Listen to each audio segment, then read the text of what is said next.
BFM Business. Jusqu'à 12h30, Intégral Placement, l'émission 100% placement. Cédric Decoeur, Guillaume Sommerer. Et on explore à présent le monde de vos placements et Benoît Lombard, associé gérant chez Vitam, qui vient de nous rejoindre. Bonjour Benoît. Bonjour. Au sommaire aujourd'hui, le PEA-PME, c'est un sigle auquel on commence à s'habituer et qui devrait voir le jour en début d'année prochaine. C'est une des substantifiques moelles du rapport Lefebvre-Berger notamment. Oui, dans le rapport Berger-Lefebvre qui avait été remis au Premier ministre au mois d'avril, il y avait 15 mesures, 10 recommandations, dont 2 qui visaient plus spécifiquement la volonté de réorienter l'épargne des Français vers le financement des PME.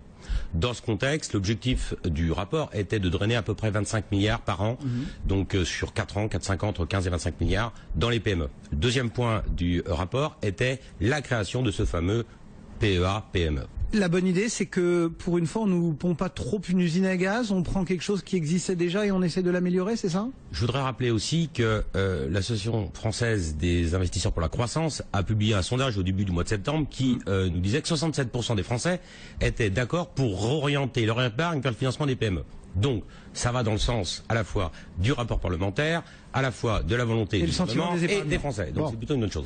Bon, et donc on consolide finalement l'existence. C'est ça, ce fameux PEA, qui fonctionne bien. Voilà, le PEA a été créé en 92. Il y a à peu près 5 millions de Français détenteurs de PEA, dont 60 000 qui sont au plafond de 132 000 euros. Dans le PEA qui a été créé en 92, on a la faculté déjà de loger des titres de société non cotés. Alors on va rehausser le plafond, pour le passer de 132 à 150 000 euros, d'une part, et puis d'autre part, on va créer cette sous-enveloppe, cette sous-compte, on ne sait pas encore, on attend le projet de loi de finances pour 2014 qui devrait être présenté, je crois, le 25 septembre prochain, pour connaître les modalités techniques. Alors, voilà donc pour cet existant, on va dire, le réaménagement justement qui est prévu. Qu'est-ce que l'on va devoir, qu'est-ce que l'on va pouvoir faire avec ce nouvel outil? Alors, ce qu'on va pouvoir faire, c'est déjà ce qui existe, je le rappelle. Car on peut dès à présent loger. C'est un peu compliqué, non?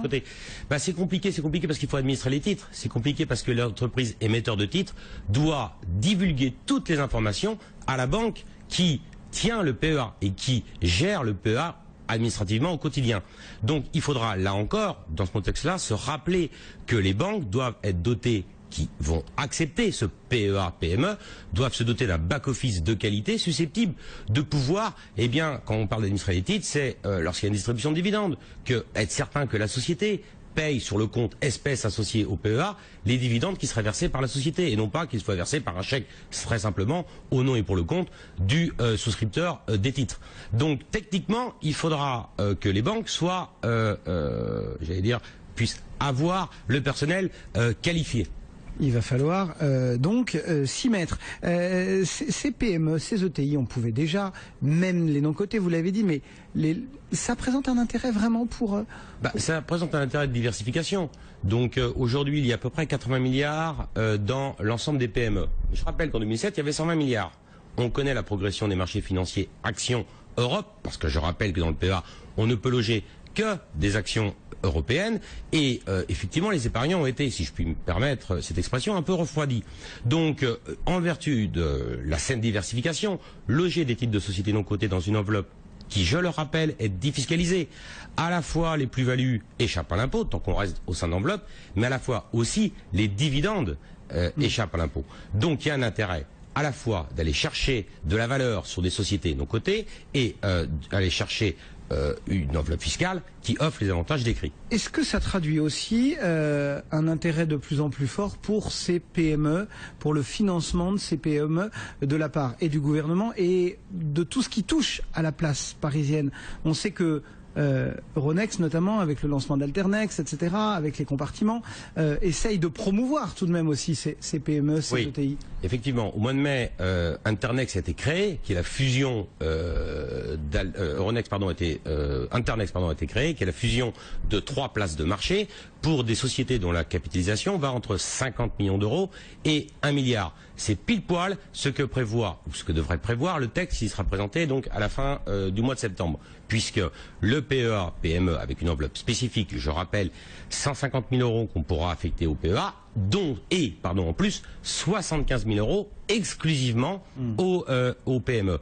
Et PME, ou ETI, entreprise de taille intermédiaire, dont le poids sera inférieur à 1 milliard. Ça, c'est la première chose. Puis deuxième chose, l'AMF, dans le cadre de sa volonté de faire participer les particuliers au financement des PME, devrait créer un nouveau statut de conseil en investissement participatif qui serait en quelque sorte un intermédiaire entre les PME qui ont besoin de trouver des fonds propres et les particuliers qui pourraient là user de leur PEA PME pour investir dans leurs titres. Et justement, quels sont les outils pour acheter ces valeurs? Quels sont les outils, ceux que vous pouvez conseiller pour nos spectateurs? Le premier, donc ça sera cette nouvelle place de marché.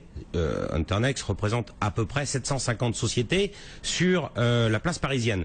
Donc ça, c'est la première chose. Et puis la deuxième chose, il y a effectivement ce nouveau statut qui devrait être annoncé d'ici la fin de l'année de conseiller en investissement participatif qui permettra de faire la jonction entre les PME à la recherche de capitaux et les particuliers bien soucieux de diversifier leur épargne et puis de financer les entreprises dont on a besoin.